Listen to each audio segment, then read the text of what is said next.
অস্বীকার করার কিছুই নেই, বৈষম্যবিরোধী ছাত্র আন্দোলনে সমন্বয়করা বিশাল ভূমিকা রেখেছে।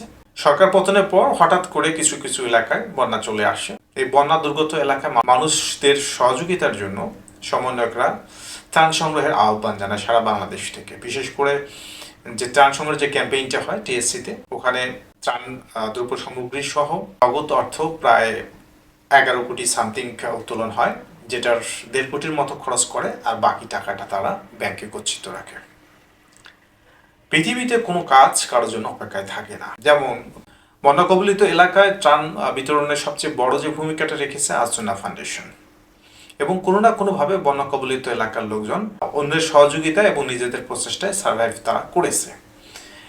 কিন্তু প্রশ্ন হলো, যে টাকাটা আপনারা বন্যা কবলিত এলাকার লোকজনদের সহযোগিতার জন্য উত্তোলন করলেন, আমরা দেখেছি কত আবেগ, ছোট বাচ্চা থেকে শুরু করে ভিক্ষুকরাও পর্যন্ত সেখানে অর্থ দান করেছে।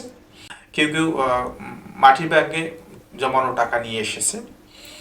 একটা আবেগ এবং সমন্বয়কদের আহ্বানে সাড়া দিয়ে নানান শ্রেণী পেশার মানুষ ওই ত্রাণ তহবিলে অর্থ দিয়েছে। সেই অর্থ যদি আপনারা ব্যাংকে গচ্ছিত রাখেন, প্রথম কথা হলো এই কনসেপ্টটাই ভুল। আপনারা এই টাকাটা ব্যাংকে রাখলেন, আর অবশ্যই রেজুলেশন আকারে রেখেছেন, কারণ যদি যৌথ অ্যাকাউন্ট খোলা হয় সেখানে রেজুলেশন হয়।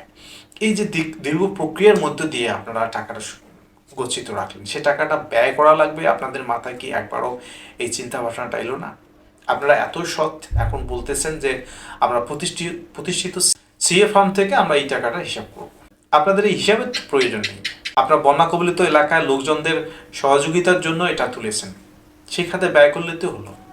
যদি ধরে নেন যদি আসুনা ফাউন্ডেশন বলে কোনো যে ফাউন্ডেশন না থাকতো বাংলাদেশে, তাহলে কি হতো? বন্যার কথা বলে টাকা উত্তোলন করার পর সে টাকা যদি আপনারা খরচ না করেন, আপনারা যতই অজুহাত দেখান না কেন, যতই কারণ দেখান না কেন, এটা একটা বিগেস্ট মিস্টেক হয়েছে আপনাদের। হাসানাত আবদুল্লাহ এবং সার্জিস আলম বর্তমানে খুব পরিচিত মুখ। তারা জেলায় জেলায় সমাবেশ করতেছে, কোথাও কোথাও বাধার সম্মুখীন হচ্ছে, এবং ম্যাক্সিমাম জায়গায় তাদের সমাবেশে সংঘর্ষ হচ্ছে। এতেই প্রতীয়মান হয় যে তারা নিয়ন্ত্রণ করতে পারতেছে না। নেতৃত্বের জায়গা থেকে তারা ছাত্র সমাজকে নেতৃত্ব দিতে পারতেছে না। এদের ব্যাকগ্রাউন্ড যদি দেখেন, হাসানাত আবদুল্লাহ এবং সার্জিস আলম, এরা ছাত্রলীগের ব্যাকগ্রাউন্ড এবং ছাত্রলীগের বড় নেতা না, কিন্তু পাতি নেতা ছিল, যে কারণে এদের মধ্যে সাহসেরও অভাব। লিডারশিপ দিতে গেলে যে ধরনের কলিজা লাগে, সে কলিজা আপনাদের নেই। এত রিস্ক নিচ্ছেন কেন আপনারা? বৈষম্য বিরোধী ছাত্র আন্দোলনের মধ্যে দিয়ে আপনারা সফল হয়েছেন, আপনাদের কাজ শেষ। কিন্তু যেভাবে জেলায় জেলায় সমাবেশ করতেছেন এবং প্রতিষ্ঠিত দলগুলোকে যেভাবে কটাক্ষ করতেছেন এবং বড় বড় নেতাদের উদ্দেশ্যে যেগুলো কথা বলতেছেন, আপনাদের ভবিষ্যৎ খুব একটা ভালো দেখি না আমি।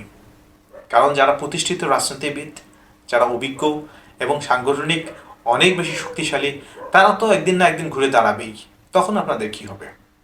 আপনারা যে কাজটা করলেন ত্রাণের জন্য, ত্রাণ তহবিলে 9 কোটি সামথিং, প্রায় 10 কোটির মতো টাকা আপনারা রাখলেন, সেই টাকাটা ব্যয় করলেন না।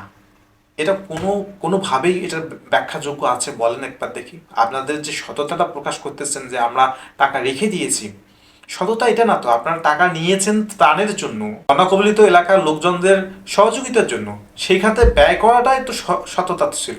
এই টাকাটা রেখে লাভটা কি? পরবর্তীতে আপনার কোন খাতে এই টাকাটা ব্যয় করবেন? না, আপনার মাথায় চিন্তা ভাবনা ছিল যে দ্বিতীয়বার বন্যা আসলে এই টাকাটা আমরা ব্যয় করব। অবশ্যই আপনাদের মধ্যে সমন্বয়ের অভাব ছিল। টাকাটা আমরা উত্তোলন করলাম, এই টাকাটা কোন খাতে ব্যয় হবে এবং কিভাবে ব্যয় হবে এবং কার দ্বারা ব্যয় হবে, এ সংক্রান্ত বনিবনা হয়নি বিদায় কিন্তু আপনার টাকা খরচ করতে পারেননি। এটাই হলো বড় কথা। কারণ সাংগঠনিক দুর্বলতা আপনাদের আছে, আপনাদের প্রাণের দাবি। শেখ হাসিনা সরকার পতনে আপনাদের বিশাল ভূমিকা রয়েছে এবং আপনারা দুইজন হিরো সাজতে চাচ্ছেন, কিন্তু মূলত আপনাদের ডাকে কেউ সাড়া দেয়নি। এটা মানুষ স্বতঃস্ফূর্তভাবে গিয়েছে, আবেগে গিয়েছে।